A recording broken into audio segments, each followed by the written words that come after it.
bonsoir à toutes et à tous. On est super heureux que vous soyez venus et puis très honorés de recevoir Philippe chez Nada. C'est peut-être la première fois qu'on reçoit un prix Femina à la librairie Carib. Hein, quand même, la classe. Et donc c'est pour une soirée, une de nos soirées libraires d'un soir. Alors pour ceux qui n'ont pas l'habitude de notre soirée libraire d'un soir, qui est une soirée mensuelle en fait, c'est que un auteur qu'on aime nous parle de livres qu'il aime. Voilà, pour résumer vite. Vous êtes obligé d'acheter en partie, sinon ça veut dire là je vends des professionnels de la librairie. Si personne n'achète les livres, je suis vraiment tocard. J'ai raté mon truc. À mon avis, vous devez être bon vendeur. Donc voilà, et puis quand même, nous après, on parle un peu des livres qui font que nous, on aime ton travail. Voilà. Donc la soirée se finit à 1h15. Voilà. J'espère que vous n'êtes pas trop pressés. Donc alors quoi, comment ça se passe? Alors, commence par celui que tu veux, dis-moi. On dit Zai Zai. Voilà. Le seul qui n'est pas un roman. Ça, je sais pas si certains d'entre vous connaissent. Oui. Je connaissais pas du tout, moi, ce garçon. Il s'appelle Fab Caro, que je connais toujours pas d'ailleurs, enfin, que j'ai pas rencontré. C'est ma sœur qui est libraire à Aix-en-Provence et qui m'offre des livres, évidemment, à Noël et à mon anniversaire, et qui m'envoie ça. Ouais, j'écris des livres, elle m'envoie une BD. Jamais de ma vie je n'ai autant rigolé qu'en lisant ce truc-là. C'est donc vraiment, si vous avez des cadeaux de Noël, là je vais faire, on va faire le Gilbert Collard, non pas Gilbert, non. Comment il s'appelle, l'autre Collard, ah le oui, mec de Collard, le mec de la librairie là, La vous Griffe vous Noire. régaler, alors là vraiment. Bref, voilà. Non, c'est vraiment d'une drôlerie, c'est complètement absurde. C'est l'histoire d'un type qui arrive dans un supermarché, ça commence normalement, donc de manière assez quotidienne. Il arrive dans un supermarché, puis la dame de la caisse lui demande, comme on demande à tout le monde, est-ce que vous avez la carte du magasin? Et il dit, non, je crois que je l'ai laissé dans mon pantalon, que j'ai changé de pantalon. Et là, tout d'un coup, on voit la dame qui change de tête, qui appelle la sécurité et tout ça. Il n'a pas la carte du magasin, ce qui est, dans cette société un peu futuriste, un crime de ne pas avoir la carte Franprix ou la carte Super. Et je raconte hyper mal, c'est horrible. C'est d'une drôlerie. Moi, je me dis, si j'arrive un jour à faire ça en littérature, à être aussi drôle en littérature, j'aurais réussi ma vie. C'est à la fois n'importe quoi, et c'est à mourir de rire. Et donc, c'est le cadeau idéal pour Noël, pour votre sœur, ou pas pour mamie ou pour Tata Simone, parce que c'est quand même un peu farfelu. Mais voilà. Voilà, moi sincèrement, on me dit oui, Philippe c'est formidable, tes livres sont rigolos, on rigole, machin. C'est 1000 fois plus drôle, vraiment, sincèrement. Voilà, tac, bim. Donc c'était Zai Zai Zai Zai de un road movie de Fab Caro. Et voilà. Du coup, depuis, après que ma sœur m'ait offert ça, j'ai acheté plein de livres de ce gars-là, et ils sont tous non seulement drôles, mais surtout c'est complètement imprévisible, très original, voilà, donc vous pouvez commencer par celui-là, et puis après, il y en a plein d'autres qui sont tous aussi drôles les uns que les autres, et en plus, moi, je me sens un peu proche, parce que j'ai regardé ce qu'il avait fait, ça fait 20 ans qu'il fait des BD, il est pas jeune, hein, ça fait 20 ans qu'il fait des BD, j'ai pu constater que les BD qu'il fait depuis 20 ans sont drôles et intelligentes, etc., sauf que là, il a eu un gros succès commercial, et donc, depuis, comme un peu moi avec mes 2 derniers livres, et depuis, tout le monde se rabat sur ceux d'avant, ceux d'après, etc. Donc voilà. Zai, zai, zai, zai. Dans le genre contraire de drôle, je vous suggère le journal d'Hélène Baird. Donc Hélène Baird, c'est une jeune femme juive qui, je sais pas quel âge elle avait, 20 et quelques années, à Paris, sous l'occupation, et qui écrit son journal au jour le jour, dimanche 26 avril, etc.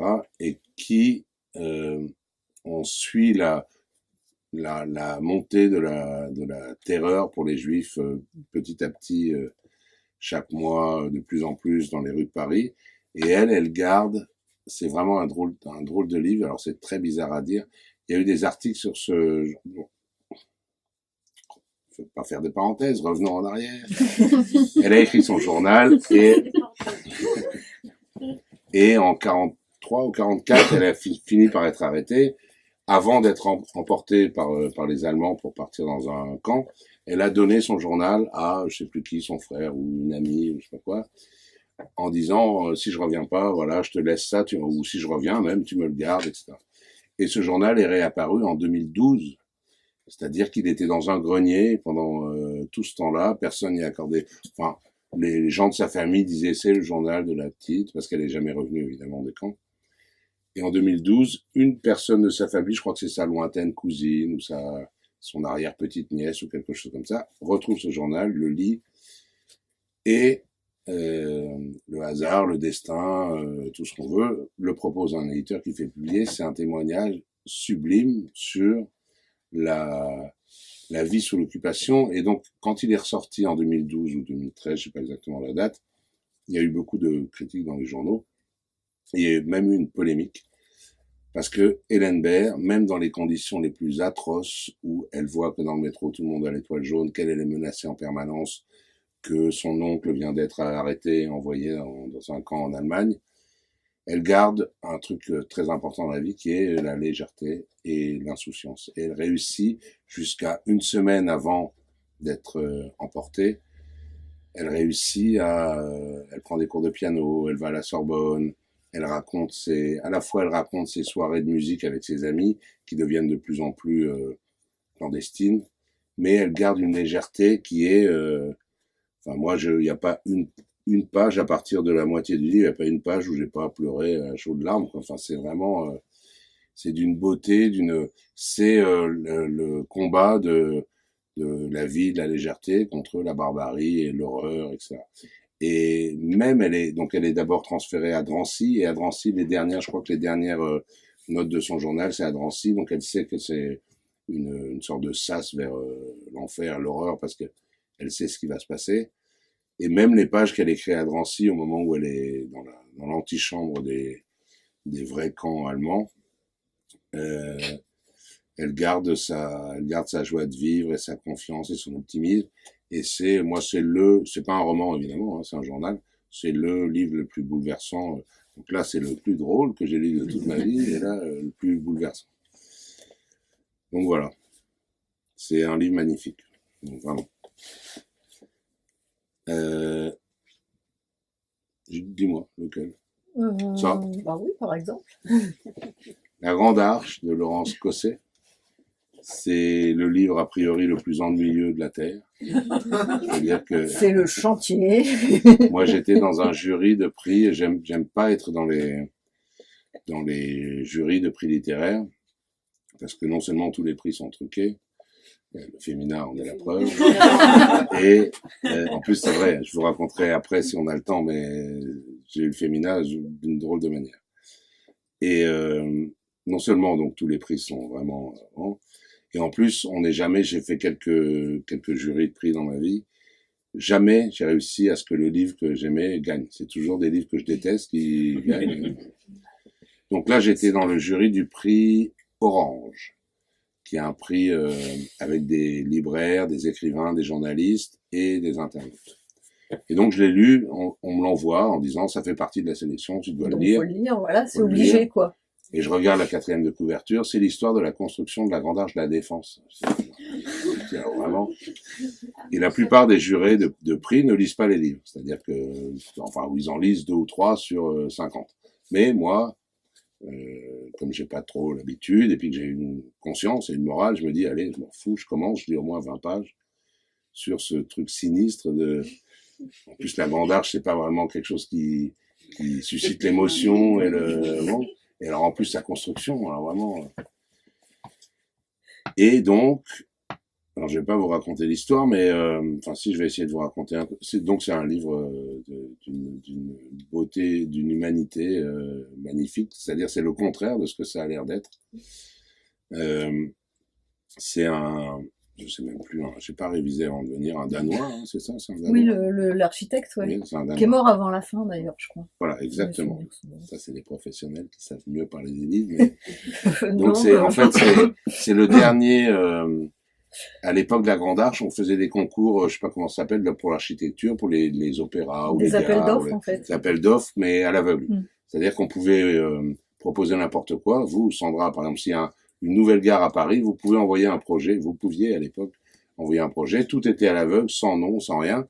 Et il y avait un jury de grands spécialistes, de grands architectes, les plus grands architectes, et puis Mitterrand et Jacques Lang, je sais pas quoi, c'était à l'époque de Mitterrand, qui choisissaient un projet, puis ensuite on ouvrait l'enveloppe et on disait « Ah, tiens, nous avons choisi le projet de Tartampion ». Et donc là, il y a, pour la Grande Arche, qui est quand même il n'y a pas à Paris un monument qui se construit, un grand monument qui se construit tous les jours.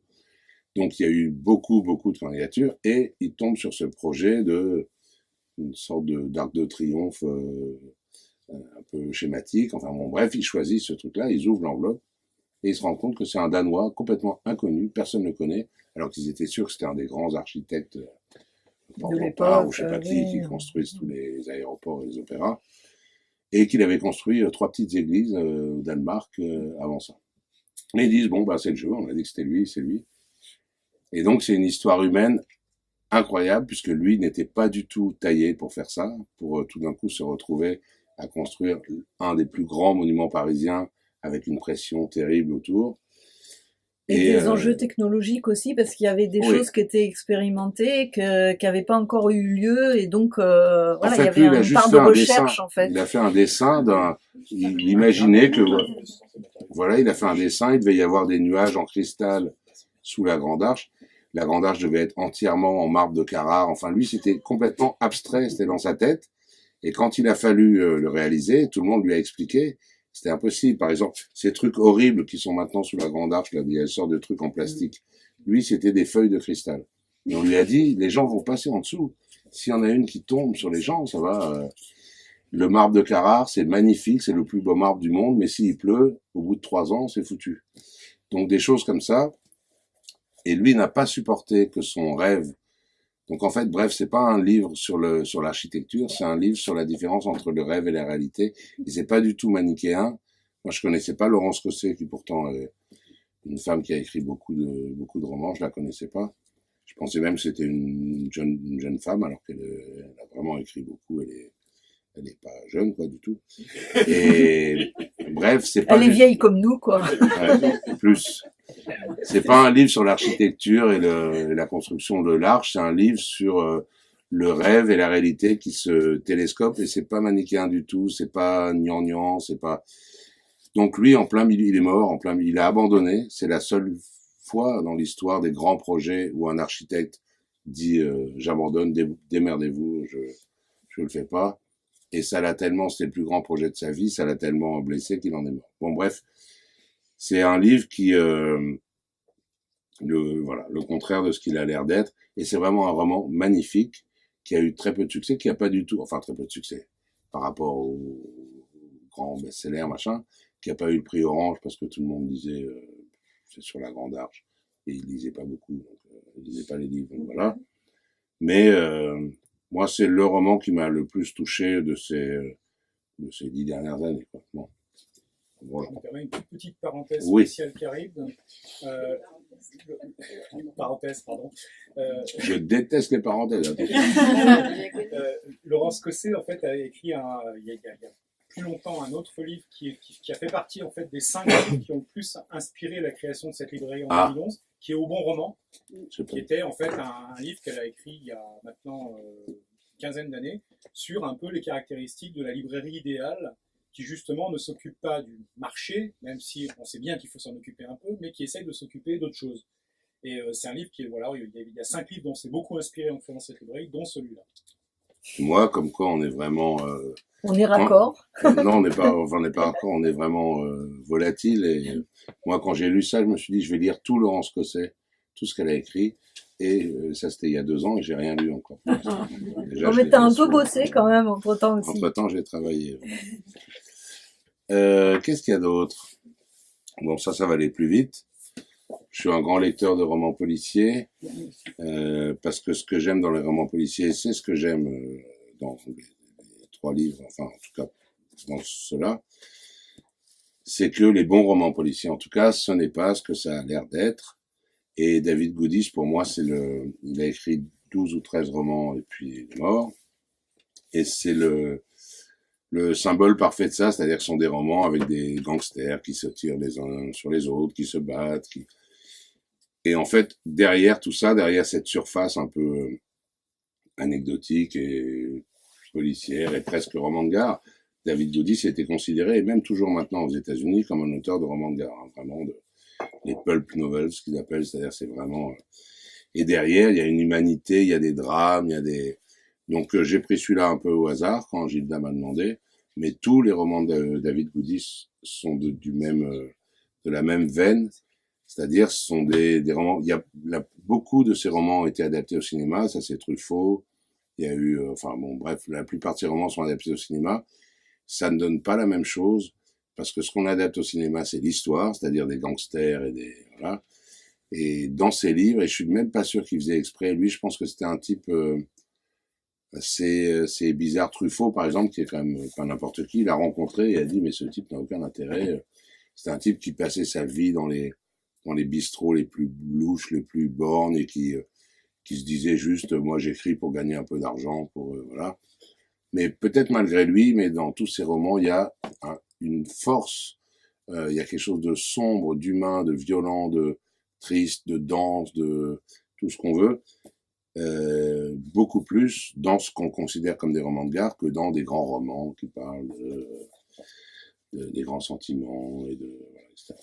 Donc voilà, là je peux aller vite là-dessus, mais moi en tout cas ce sont des choses qui me touchent vraiment, parce que la surface, quand on regarde en dessous, il y a des choses troubles et profondes. Ensuite, on arrive à la fin. Guillaume. Alors, ça, c'est mon ami Guillaume Jean. C'est un jeune homme qui un jour est venu me tomber dans les bras en disant « Vous êtes mon héros ». C'est pour ça que j'en parle, hein, parce que quand on vous flatte, qui avait lu mon premier roman et qui disait voilà, il avait les larmes aux yeux en me parlant. Bref. Je me dis « Brave petit gars ». Hein. Et puis, 3 ans plus tard, il me dit, j'ai écrit un premier roman, un deuxième, ça c'est son 3e roman. C'est une merveille, mais vraiment une merveille. Malheureusement, alors j'espère que nos amis libraires n'ont pas, il est publié par un sale type, une ordure, un crétin. Puis, on a pu le faire publier un livre de poche. Ce livre, Traîne Savane, c'est d'une beauté, d'une drôlerie, d'une humanité. On n'a pas le droit de publier ailleurs pour l'instant, mais ça viendra. On en parle dans La Petite Femelle. Je parle de lui, ouais, je parle de lui dans La Petite Femelle. Je ne dis pas que son éditeur est une ordure parce que je suis lâche, mais donc voilà, c'est horrible ce qui se passe pour lui, mais il est jeune, hein, il doit avoir 32 ou 33 ans, donc il a tout le temps devant lui. Il va bientôt pouvoir se libérer de cet éditeur. Et donc, bref, ça, c'est l'histoire de Guillaume Jean, c'est le contraire de moi, c'est-à-dire c'est un type, si il ne traverse pas les continents, il est mal à l'aise. Moi, je suis dans le 12e, normalement j'habite dans le 10e, ça se voit pas parce que j'ai une certaine habitude, mais je suis comme ça, je suis mal à l'aise.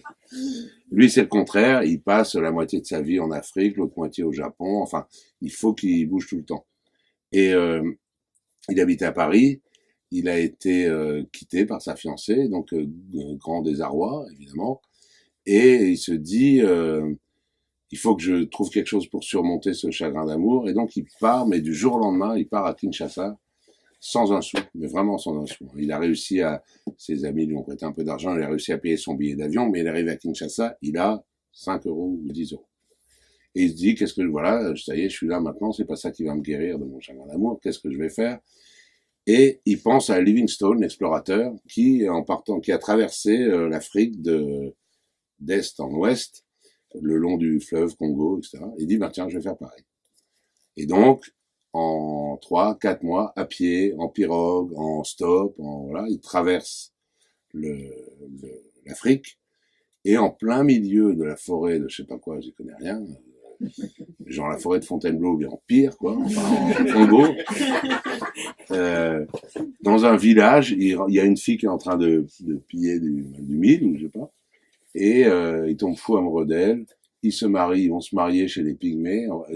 Moi, c'est mon ami depuis des années. Il part, il dit, je suis triste, je pars en Afrique. Aucune nouvelle pendant 3 mois, et il revient. Il dit, ah, ça va mieux, et je suis marié. Je me suis marié avec une femme qui s'appelle Belle-Ange, dont la mère s'appelle Merveille, et le frère Féroce. C'est la classe. Qu'est-ce que j'aurais aimé m'appeler Féroce, là, quand on est un peu timide ou quoi. Bonjour, Jean-Pierre. Oui, moi, c'est Féroce.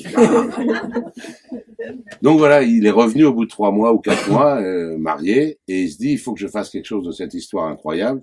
Et donc, il a fait ce livre qui est, qui est serré sur son cœur. C'est un parallèle entre l'histoire de Livingstone, donc qui est maintenant un héros, mais qui en fait était un tocard complet, c'est-à-dire mais vraiment un tocard. Livingstone, il est parti pour évangéliser.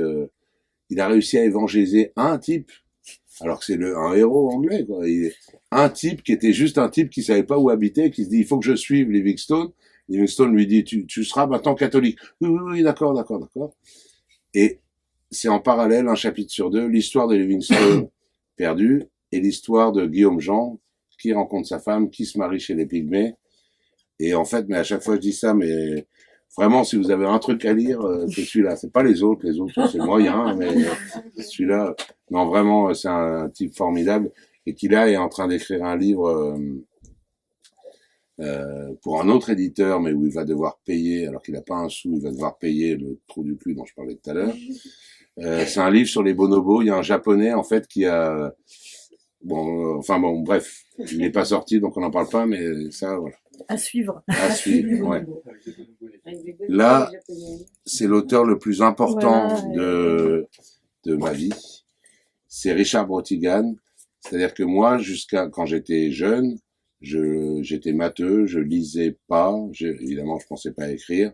Enfin, je lisais les livres qu'on me proposait à l'école, enfin, qu'on m'obligeait à lire à l'école. Et je lisais pas. Et puis, à 21 ou 22 ans, il y a une amie qui m'offre un livre. Je sais pas pourquoi ce qu'il a pris. C'est comme si, moi, je t'offrais, des patins à glace, ce qui n'est pas ta spécialité, le patin à glace. Voilà. Donc, ça m'a fait le même effet. Et donc, je dis, c'était un petit livre, un tout petit livre, donc je me dis, bon, ça va, je vais lui faire plaisir, c'est pour mon anniversaire, je vais le lire. Un livre de Richard Brautigan. J'ai lu ce livre, qui est un tout petit livre, qui s'appelait Willard et ses trophées de bowling, qui est un livre complètement absurde, c'est n'importe quoi, absolument n'importe quoi, qui fait 150 pages ou 200 pages. Je le lis, et non seulement je me dis, à partir de maintenant, je n'arrêterai plus de lire de toute ma vie, et surtout, je veux écrire. Donc, ce type, Richard Brautigan, a eu sur moi le double effet de, à la fois m'apprendre à lire et me donner l'envie d'écrire. Il se passe quelque chose d'assez mystérieux, c'est tous les meilleurs livres de Richard Brautigan, je sais pas pourquoi. Ils sont plus disponibles, on peut plus les acheter. En français, ils commencent à être édités au Castor Astral, il y en a certains qui commencent à... Après, Le Castor Astral s'est lancé en fait sur l'édition de la poésie complète, une magnifique édition qui est disponible sur sa poésie complète pour la première fois. Je l'ai, on me l'a offert. Qui s'appelle Elle n'existait même pas aux États-Unis cette édition. Donc, oui, mais ils n'ont pas les droits sur les livres de c'est Christian Bourgois en fait qui a. C'est que tout ce qui est chez Bourgois, c'est parti en 10-18. Mais c'est pourquoi ce n'est pas disponible, c'est un mystère.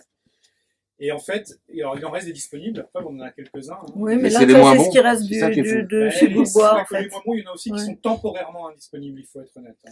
Moi, je cherche depuis longtemps, je veux les offrir tout le temps. En fait, les grands livres de Richard Brautigan, c'est Un privé à Babylone, Tokyo Montana Express, Le Retombé de Sombrero, des choses qui sont des livres, mais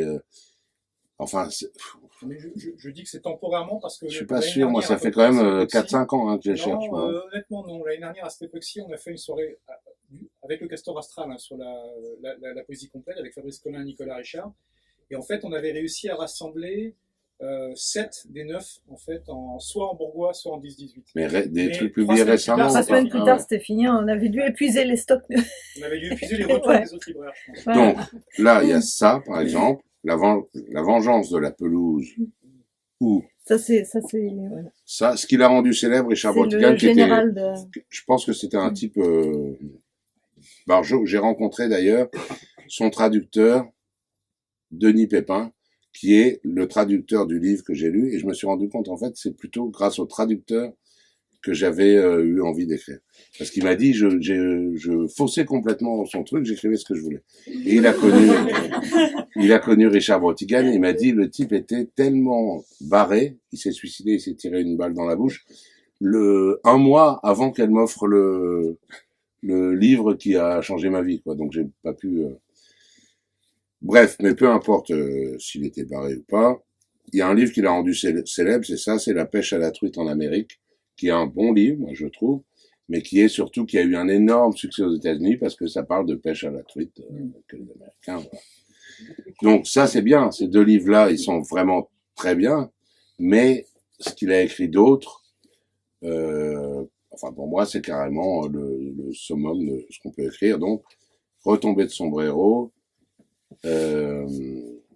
Tokyo Mountain Express, Un privé à Babylone. J'ai une grande fierté dans ma vie, c'est que les gens de chez Bourgois m'ont demandé d'écrire des petits trucs là qu'on voit en bas, sur un livre qui est un peu trop poétique pour moi, mais qui s'appelle Mémoire sauvée du vent. Et enfin, il y a un livre qui s'appelle Mémoire sauvée du vent, où il y a Richard Brautigan et le plus grand, voilà, Philippe Zayada. Je suis sur le même livre que lui, donc, même si c'est pas celui que je préfère. Voilà. Mais donc, où là, John Fante, j'avais demandé à Gilda. Oui, voilà. Bon, John c'est Fante, pareil, on Richard a aussi du Brautigan, mal c'est un peu... à les ouais. avoir, les John Fante. Et pour finir, Le salaire de la peur, qui est le livre dont je parle dans... Enfin, Georges Arnaud, c'est le héros le personnage principal de mon livre, La Serpe. Et Le salaire de la peur, moi j'ai toujours pensé que c'était un chef-d'œuvre de Clouzot au cinéma. Je l'ai vu il y a 20 ou 30 ans, je sais pas, j'avais des souvenirs très forts de ce film. Et puis donc, comme je raconte dans La Serpe, pour ceux qui n'ont pas lu, c'est un ami de mon quartier, enfin c'est le père d'un ami de mon fils à la maternelle, qui depuis 10 ans me dit « Il faut absolument que tu racontes l'histoire de mon grand-père.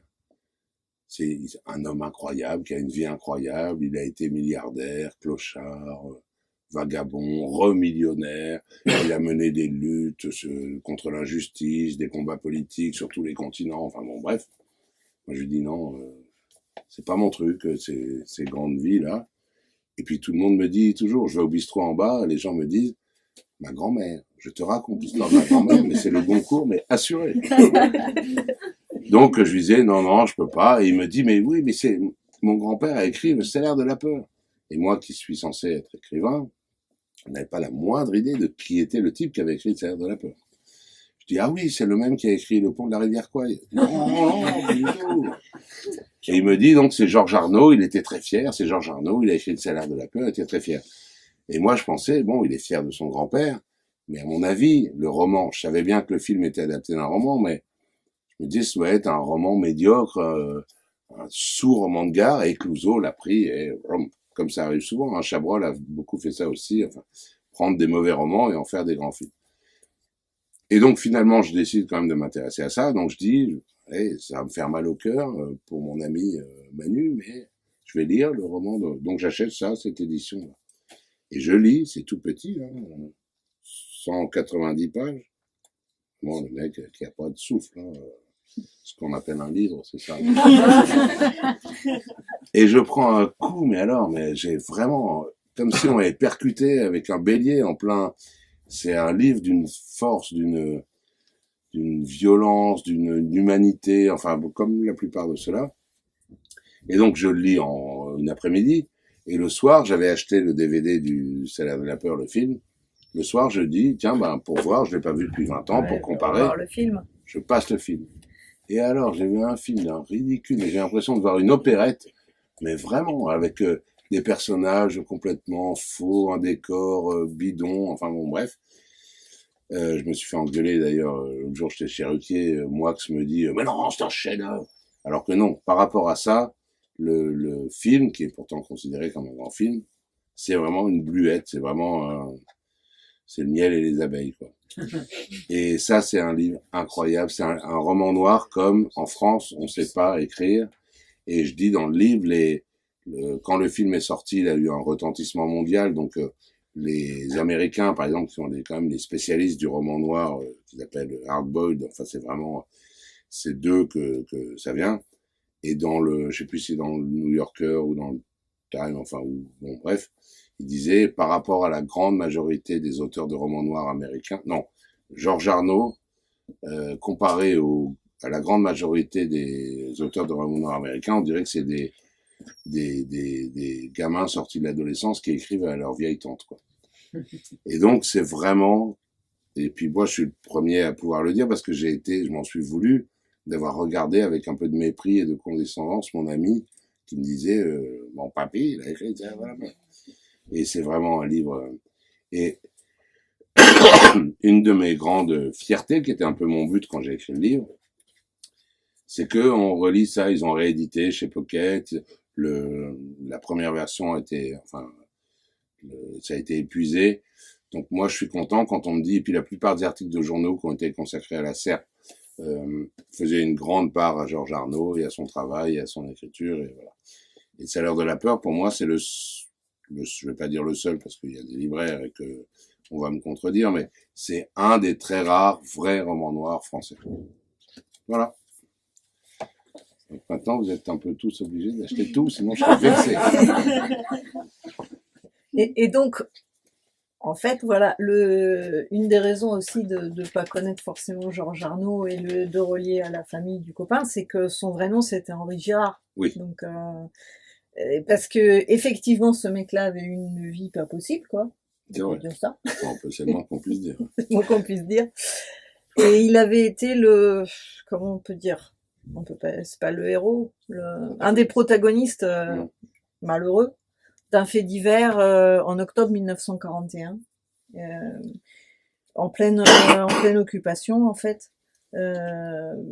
Donc c'était un château et un matin tous les habitants ont été massacrés, c'est-à-dire le père d'Henri Girard, la tante et la bonne qui était là dans le château, et lui est le seul survivant.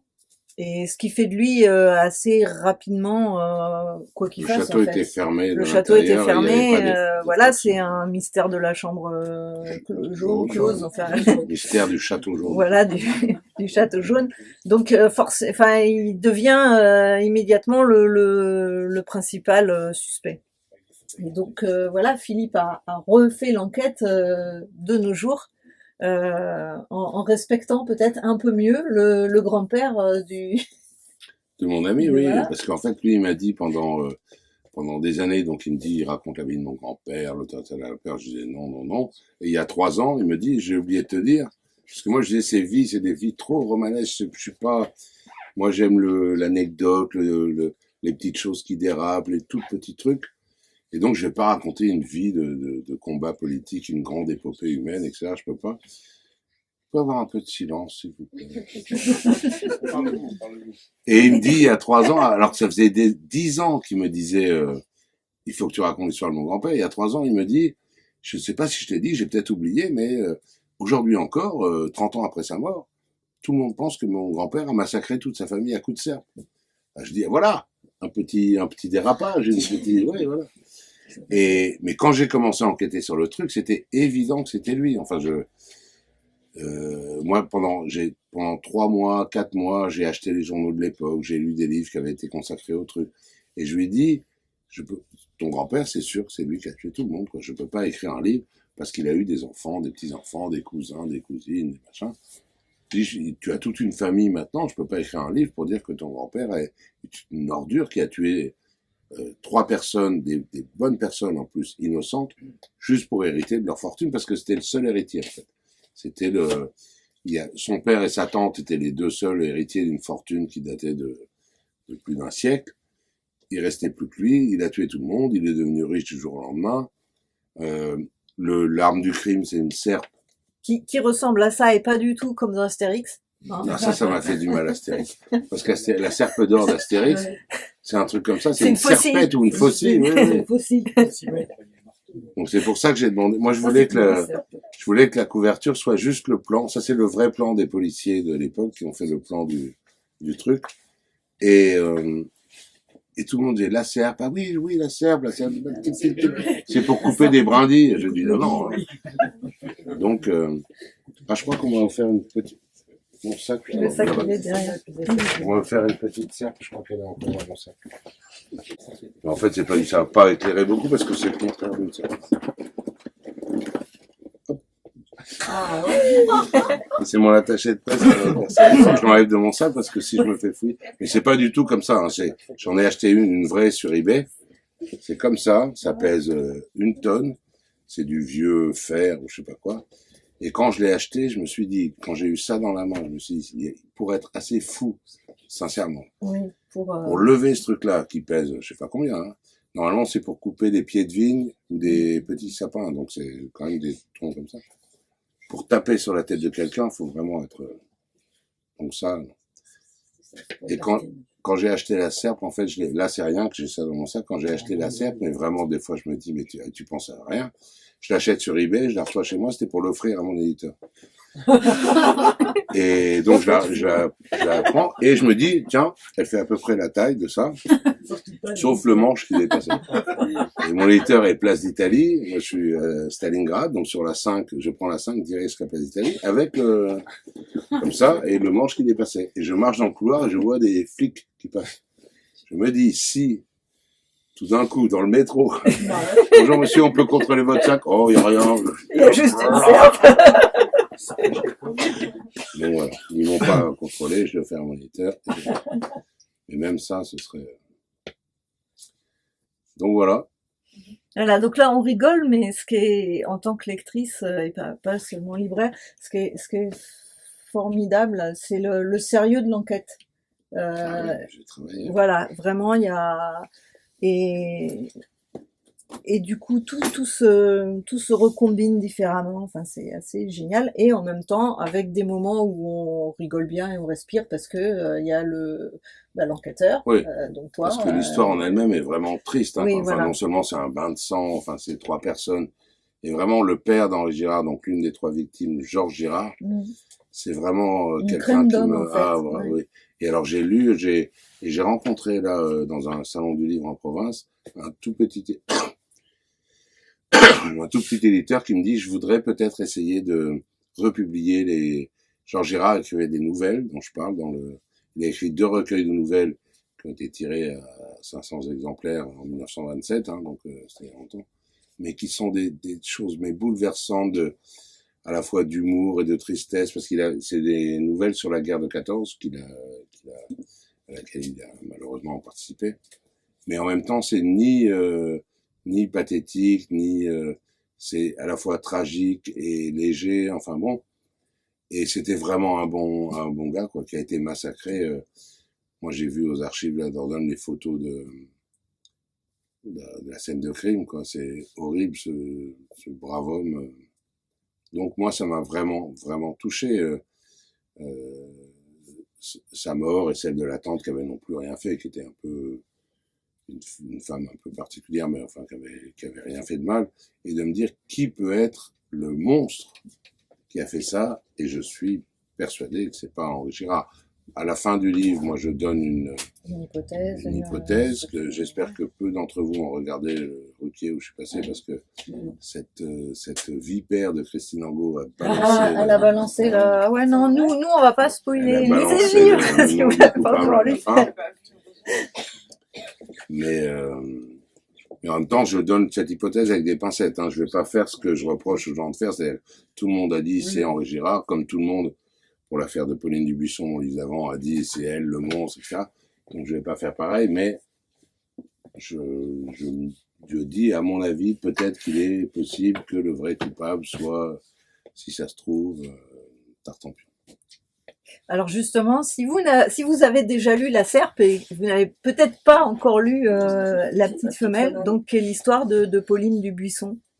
Là aussi, c'est une enquête que tu as faite longtemps après. Oui. Pauline Dubuisson c'était en 1951, elle avait été accusée, enfin elle avait tué celui qui avait été son amant, et ils se séparaient en fait à ce moment-là. Et à l'époque, elle a été vraiment prise comme traitée comme une femme, un peu comme avait été, presque comme un serial killer, sauf qu'elle avait tué qu'un seul mec en fait. C'est rien. C'est rien, hein. Bah oui, mais comme si elle avait été très calculatrice et. Oui, on l'appelait le monstre. Voilà, une ennemie publique numéro 1, en fait, hein, c'était ça. Et l'enquête de Philippe permet de montrer qu'en fait, oui, ok, elle l'a tué, ça c'est pas contestable et elle-même le contestait Ça pas. arrive. Mais explique tout le contexte, ce qu'a pu vraiment se passer et comment elle a été prise pour servir de figure de haine nationale, voilà. Et de bouc émissaire. Voilà, de bouc émissaire, exactement. Et moi, en fait, là, j'ai découvert ce sujet. C'est une copine du bistrot en bas de chez moi. Je disais aux gens du bistrot que je cherchais un sujet. Elle m'offre un livre sur les femmes criminelles, un livre qui date de 2012, donc 60 ans après le crime. Et donc, je vois Pauline Dubuisson, l'ange noir, la maléfique, le machin, et en 5 pages, 60 ans après encore. Hein. Parce qu'on peut dire, oui, à l'époque, elle a été considérée comme une diablesse, la Messaline du Nord, là, enfin bon, bref. Mais en 2012, quand même, et elle est présentée, mais vraiment comme un monstre, comme une femme qui a pas de cœur, qui a pas d'âme, pas de scrupules, pas de... Oui, puis qui a vraiment prémédité tout. Oui, le seul but était de faire souffrir les hommes. Voilà. Et le seul qui lui a résisté, pam. Et en fait, c'est tout l'inverse. C'était tout l'inverse. Je ne dis pas que c'était une sainte, hein, mais c'était une femme normale qui voulait juste vivre sa vie normalement, se marier avec qui elle veut, faire des études de médecine plutôt que d'être femme de médecin. Enfin bon, c'était une femme vraiment, je dis à un moment dans le livre, des Paulines, maintenant il y en a partout, il y en a vraiment partout. Et voilà, qui même jusqu'en 2012, ou dans Paris Match, j'ai lu un article dans Paris Match de 1992, on peut se dire en 1992 on a un peu évolué, Oui. où elle est traitée, mais vraiment comme voilà, la femelle diabolique, quoi. Il y a beaucoup de gens qui m'ont reproché le titre, de femme surtout, la petite femelle. Mais c'est un Et titre. évidemment, c'est un titre à double tranchant, quoi. C'est la petite femelle, c'est ce qu'on voulait qu'elle soit, c'est-à-dire une petite femelle docile et domestique et facilement domptable. Mais la petite femelle, c'est aussi la petite animale qui se laisse pas faire et qui, Et qui se défend. voilà. Ouais.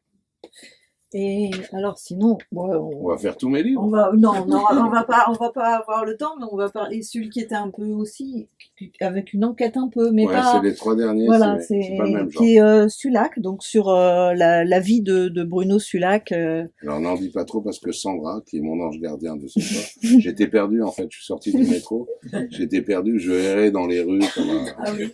et tout d'un coup, une main ferme se pose sur mon épaule. Vous êtes Philippe Jalada, vous êtes perdu. Elle l'a pas lu encore, donc faut pas dire la fin. Donc oui, donc on dit pas la fin, mais c'est la vie de Bruno Sulac qui a réellement existé, qui a été quand même ce mec assez gonflé pour faire un hold-up dans une bijouterie le jour où Helmut Kohl et François Mitterrand remontaient main dans la main les Champs-Élysées pour voilà, et la bijouterie elle était C'est un coup de génie. à 2 pas quoi. Ouais, il passait derrière les Champs-Élysées, était encadré de chaque côté par des flics tous les 1 mètre, enfin des types, des CRS, des machins. Il passait derrière eux, hop, avec le sac plein de bijoux. Il a fait, c'est un garçon formidable. Mais là, c'est pas le même principe, c'est-à-dire que Oui, là, moi j'ai rencontré voilà. sa famille, j'ai rencontré sa fille, son amoureuse de l'époque et sa complice qui est devenue une amie très proche, sa sœur, sa mère, ses parents, le flic qui l'a poursuivi. Je suis pas allé aux archives du tout, là. J'ai rencontré, comme c'est les années 80, il est mort il est pas mort? Non, il est pas mort. Pardon. Enfin, c'est les années 80. Donc c'est des gens qui sont toujours là, hein. Même ses parents, qui sont vieux maintenant et tout, sont... Donc moi, là c'était un travail, c'était mon premier livre qui parlait pas de moi. Donc j'étais avec un dictaphone, j'ai interrogé tout le monde. Pour mes 2 derniers, La Petite Femelle et La Serpe, tout le monde est mort, donc je suis allé dans les archives. C'est pas le même genre de travail. D'ailleurs, enfin, même sur l'époque, moi, je me souviens de ce hold-up de Medby, quand même, le mec, il est gonflé. Alors que, à l'époque, quand même, moi, j'étais plutôt du côté des employés de banque qui se font menacer, donc j'étais pas trop. Il était gentil parce qu'il rentrait dans une bijouterie, ça lui arrivait. Il rentre dans une bijouterie, c'est pas bien, ça fait peur aux gens, avec un gros pistolet, et la vendeuse fait ah, et il dit hop, hop, hop, ne pleurez pas, ne vous inquiétez pas, il y a des bijouteries partout, j'irai ailleurs. Et là, C'est gentil. Alors, Plage de Manacora, c'est Hugues qui va en parler. Ah ouais, je vais juste en dire Oh, deux. vas-y. Ça, c'était l'avant-dernier en fait des livres qui ne parlaient que de Philippe Oui, Jaénada. c'est vrai. Après, il y a eu La Femme et l'ours, qui est extraordinaire aussi. Bon, moi, je dis en deux mots. Enfin, j'aime Philippe Jaénada depuis longtemps. Non, mais c'est des livres incroyables où moi, qui suis quand même plutôt un auteur de trucs, enfin, un lecteur, pardon, de trucs sérieux. En fait, à chaque fois que je prends un livre de Philippe Jaénada, c'est sérieux, c'est profond. Enfin, il y a vraiment, ça me touche, mais je me bidonne tout le temps, quoi. Enfin, c'est génial. Et en fait, bon, bah, celui qui m'a le plus fait rire de tous les livres de Pourtant, c'était pas Philippe Jaénada. commun à vivre. Hein, Et pourtant, ben voilà, mais c'est ça. Alors, c'est incroyable. Faut s'imaginer, vous êtes avec votre famille dans un village vacances dans le sud de l'Italie, genre dans les Pouilles. Et puis, en fait, vous êtes là, bon, et puis, il y a une odeur de fumée dans l'air qui arrive. Vous demandez aux gens, il se passe quelque chose là? Ouais, les gens savent pas, comme toujours, dans cas de catastrophe, on n'est pas tout de suite informé. En fait, il y a un monstrueux incendie, mais un de ces incendies méditerranéens de la mort qui tue au sens propre.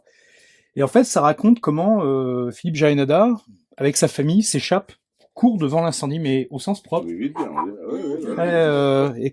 Et bon, ça, c'est une histoire tragique, c'est atroce. C'est une histoire d'incendie. On va voir un film avec Ernest Borgnine et tout. Enfin, et là, d'un seul coup, ça fait peur. Et pourtant, ce qui est incroyable, c'est bon, et ça, c'est la magie quand même. Moi, c'est un truc que j'adore. Après, je sais que ça a parfois été reproché à Philippe Jaénada. Il y a trop de parenthèses. Non, il y en a jamais trop. Parce que vraiment, pour reproduire tenter d'approcher ou d'imaginer en tout cas, et de faire partager à un lecteur ou une lectrice le mécanisme mental qui fait qu'on est en situation de panique totale avec de l'adrénaline partout, des poils qui se hérissent, et que pourtant le cerveau il carbure à 8000 à l'heure, et qu'on est en train de penser à plein d'autres choses en même temps, bah, ce livre, il réussit en très peu de pages, en 216 pages, à donner ce processus où en fait c'est la panique totale. On parle de survie, et de survie non pas seulement de soi, mais de ses proches, de sa femme et de ses enfants. Et on pense à 5000 trucs qui s'enchaînent dans tous les sens, et des trucs qui peuvent sembler futiles, en fait, qu'ils ne sont pas du tout. Des espèces... Alors oui, là, pour le coup, le sens de digression prend tout son sens. Et c'est magique. Enfin, on lit ça, enfin bon, on rit beaucoup, on reste un peu soumis au vertige. Puis après, on le relit, on se dit, mais c'est incroyable. Et puis voilà, puis après, bon. Puis après, on découvre je sais pas si on peut parler de deuxième veine, mais effectivement, Oui, celle qu'a évoquée Gilda. Gilda juste là, avec les trois biographies. Moi, la seule que j'ai lue pour l'instant, c'est La Petite Femelle. Et effectivement, je suis entièrement d'accord, c'est magique, parce que dans des trucs aussi tragiques, mais qui s'appliquent à d'autres personnes cette fois qu'à l'auteur. Parce que moi, il m'arrive plus rien. Non, mais c'est vrai. Mais Ouais, c'est non, le premier bah, c'est roman, normal, c'est attends, arrivé. peut toujours Tu aussi pouvais avoir que un bosser dans incendie. des archives. Non, mais Ouais, là, il m'arrive plus rien. voilà. franchement, surtout Plage de sur Manacora, le c'est incroyable, quoi. Non, ouais, bah non, ouais. Il y a eu deux crevés quand même, je veux dire, il se passe des choses. Oui, enfin non, même pas. Un pneu qui a failli. Ah ouais, Après, il y a quand même un vraiment truc la avec loose, quoi. Clouseau, hein, parce que c'est quand même lui qui Ouais, fout il aussi me la merde dans La poursuit Petite partout, Femelle. hein, Hein. et aussi dans la serpe. Hein. Bah ouais, voilà. Cela dit, moi, dans Clouseau. Plage de Manacora, là, je rigole pas, c'est le plus beau livre que j'ai lu De toute ta vie.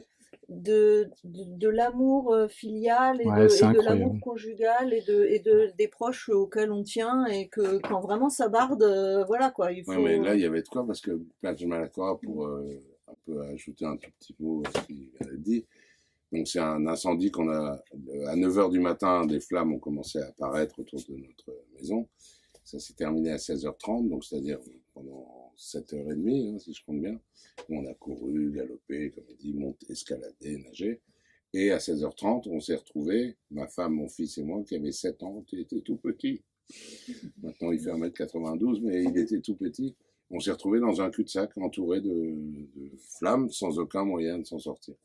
Donc, moi, j'ai pris mon fils. Moi, je me disais, je meurs, je m'en fous. Tout est relatif. J'ai pas envie de mourir du tout. Mais là, quand je voyais, avec ma femme, quand on voyait notre fils qui avait 7 ans, qui avait tout ce qu'il avait connu de la vie, c'était le CE1 ou CP. Et vraiment, donc on s'est pris dans les bras les uns des autres et on s'est dit au revoir. Lui disait, papa, maman, ça va, ça va. Et nous, on était sûrs, mais à 100%, hein, quand on est entouré de flammes et qu'il n'y a pas d'issue, on était vraiment sûrs de mourir. Quoi. Et puis en fait, non, finalement, nous ne sommes pas morts. Mais Donc voilà, il y a de quoi, enfin, si j'avais raté mon livre avec ça, c'est vraiment, on va faire du badminton ou je sais pas quoi, mais c'était vrai. Quand on est revenu, on a été sauvé par miracle, je dirais pas pour ceux qui n'ont pas lu, mais vraiment une sorte de En même miracle. temps, on sait que tu as été sauvé, là, forcément. là, hein. sauvé. C'est une évidence. Et après, je me suis dit, le soir, alors qu'on était tout avec plein de suie partout et tout, je me suis dit, oh, je vais écrire une nouvelle. Une bonne nouvelle, là, quand même. Et puis, finalement, je me suis dit, grâce à ce dont tu parlais là, c'est-à-dire les flashbacks et tout ça, je me suis dit, oh, je pourrais faire un roman sur... Et je me suis rendu compte d'un truc, d'ailleurs. Je me suis rendu compte de 2 trucs. Le premier, c'est que normalement, quand il y a quand on frôle la mort comme ça, on se dit, maintenant, plus rien n'aura d'importance, je m'en fous de l'argent, de machin. Moi, je me suis dit ça pendant 2 heures. Et en fait, je me disais, on était dans l'eau, on allait mourir. Et je regardais mon ventre et je me disais, à cette époque-là, il faut que je maigrisse et tout. Et je me disais, mais ça fait 5 ans ou 6 ans que tu te fais chier à vouloir maigrir. Là, tu vas mourir. Qu'est-ce que tu t'en fous? 2 jours plus tard, je voulais commander une pizza 4 fromages, quand on était sauvés, une pizza 4 fromages, j'ai dit non, quand même, ça fait grossir. En fait, ça m'a fait l'inverse.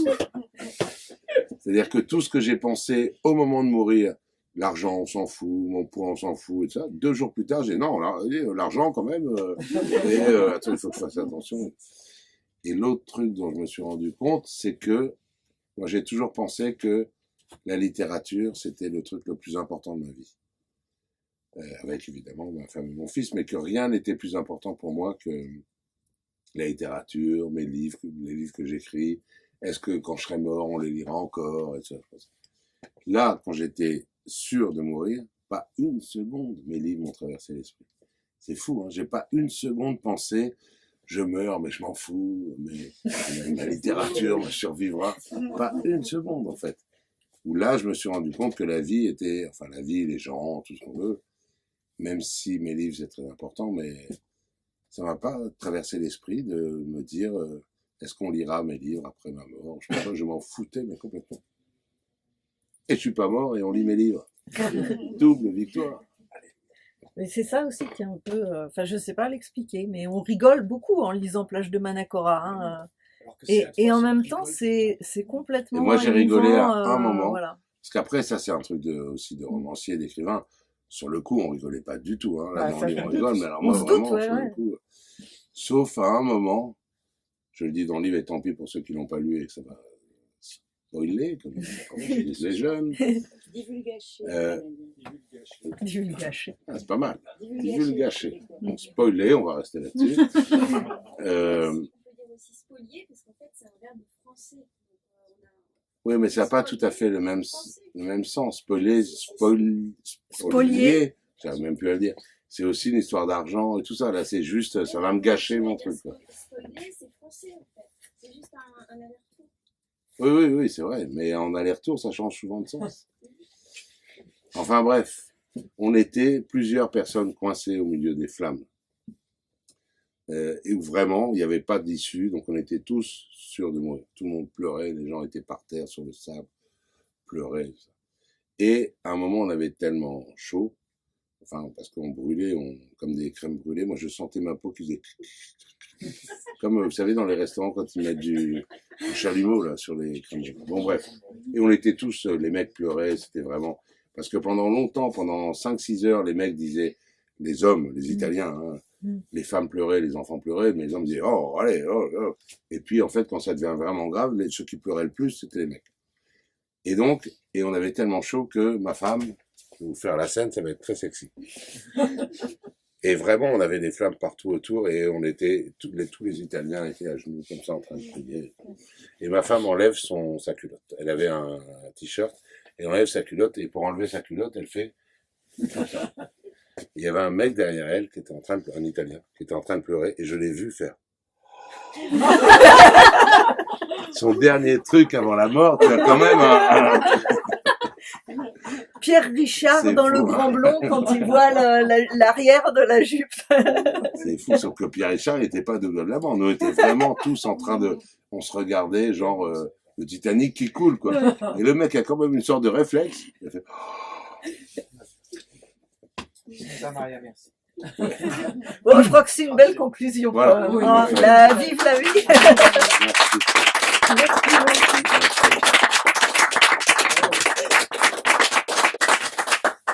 Est-ce que je peux juste rajouter quelque chose? Oui, bien Dans sûr. Béatrice, et pas ailleurs, parce que j'ai déjà lu la sœur, donc je ne vais pas spoiler.